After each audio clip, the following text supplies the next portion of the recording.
Estudo Bíblico Ezequiel 40. A visão do templo.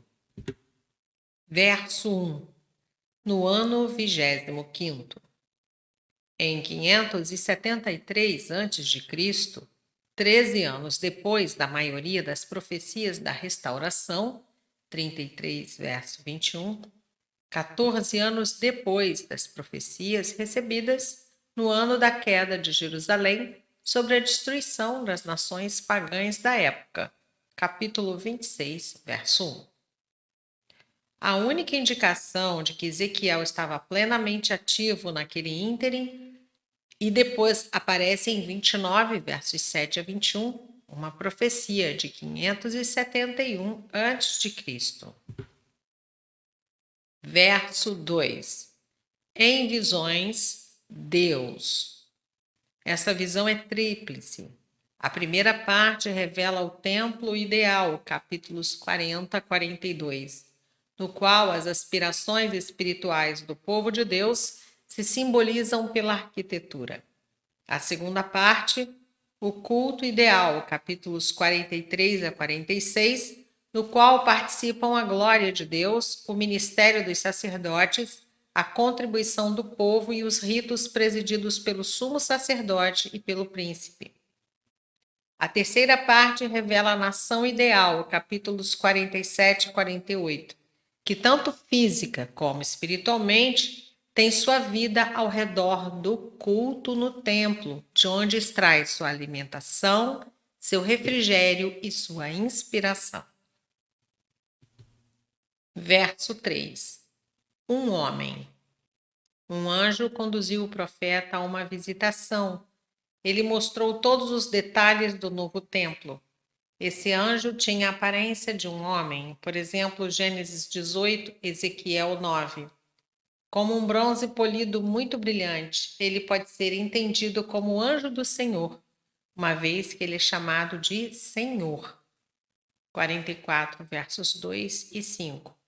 O seu cordel de linho era para tirar as medidas maiores, a cana de medir para as menores. Apocalipse 11, 1 e 2, verso 15. Em ambos os casos, Deus está medindo o que lhe pertence.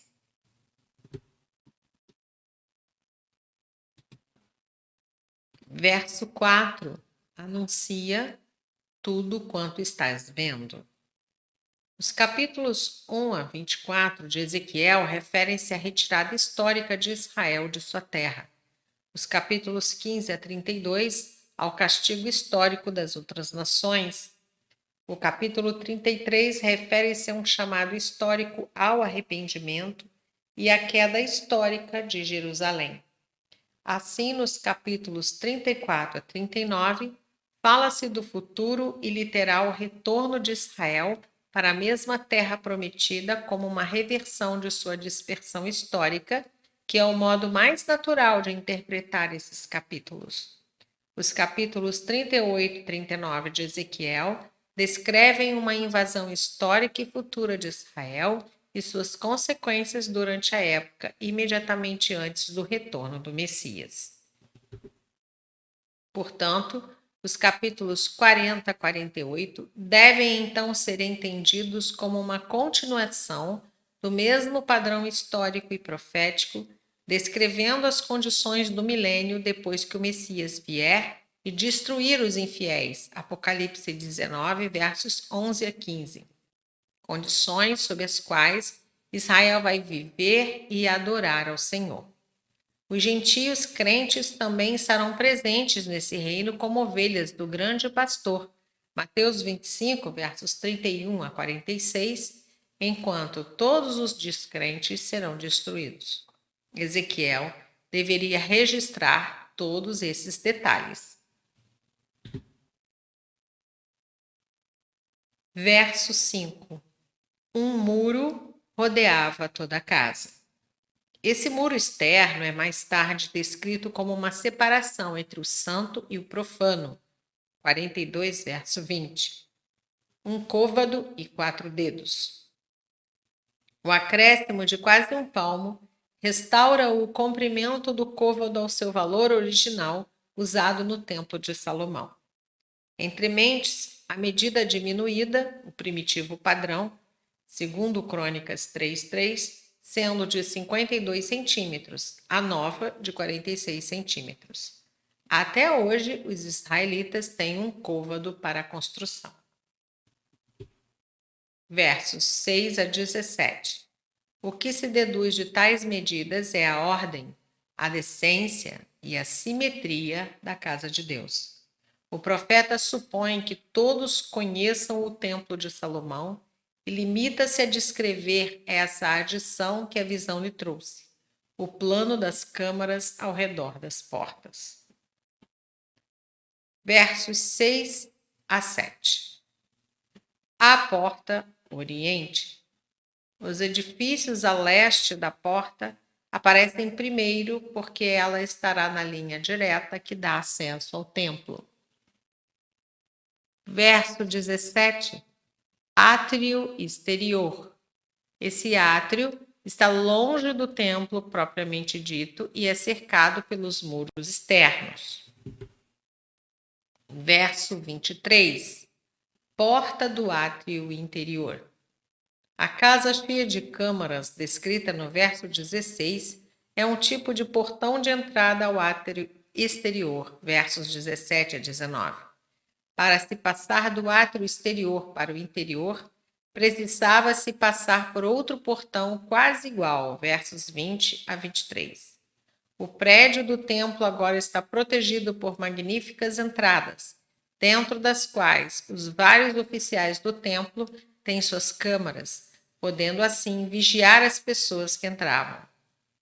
Há 3 portas no muro exterior do templo e 3 no muro do átrio inferior, ao norte, ao oriente e ao sul, verso 27. Verso 26, 7 degraus.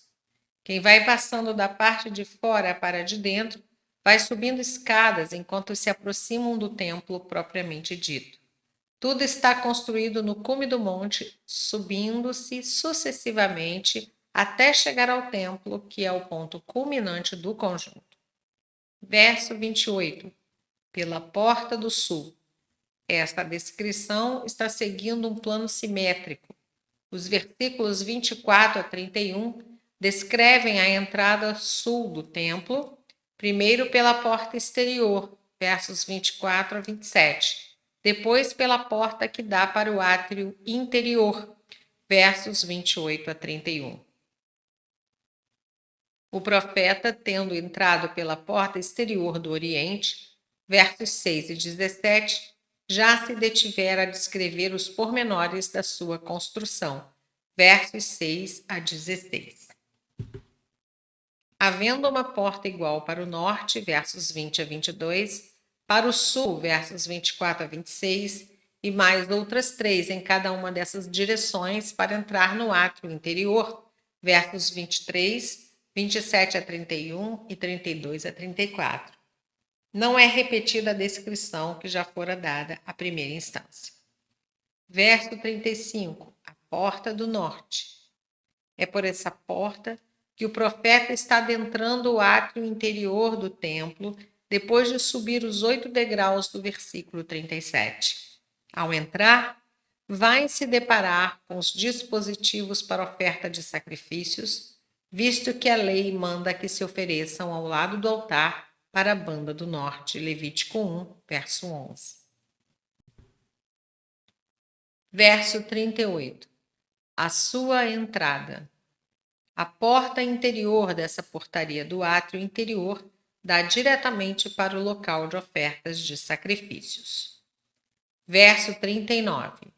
No vestíbulo, metade das mesas para preparação de sacrifícios estava protegida dentro da portaria e metade ficava ao ar livre dentro do átrio interior do templo, verso 40.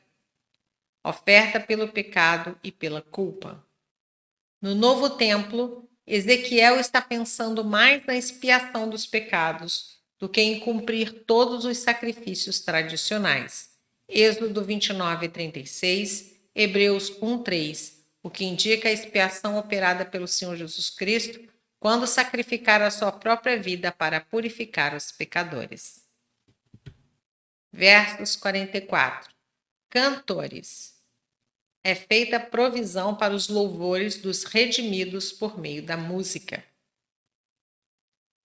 Verso 46. Filhos de Zadok. Ezequiel distingue claramente entre os levitas em geral, muitos dos quais tinham serviços nos ritos do paganismo, Juízes 17, de 7 a 13, e os descendentes do sumo sacerdote fiel, que servia nos templos de Salomão, 1 Reis 1, versos 31 a 40. Os motivos para a distinção se dão em 44, versos 10 a 16. Verso 48. O vestíbulo do templo é de modo igual ao das portarias internas, sendo 2 vezes maior, verso 47, e tendo as suas colunas equivalentes às 2 mencionadas no templo de Salomão, Boaz e Joaquim, cujo significado é explicado quando lemos 1 Reis 7, 21. Verso 49. Por degraus. Nota homilética. Não se podia entrar na casa de Deus sem passar por 3 portarias imponentes e subir por 3 escadarias. A verdadeira adoração exige uma concentrada despedida das banalidades do mundo e um esforço para elevar nossos olhos para as coisas dos céus, porque o culto só nos valerá se elevar nossas almas às alturas, onde Cristo está pronto a nos atender. Colossenses 3, versos 1 a 4. Hebreus 4, versos 14 a 16.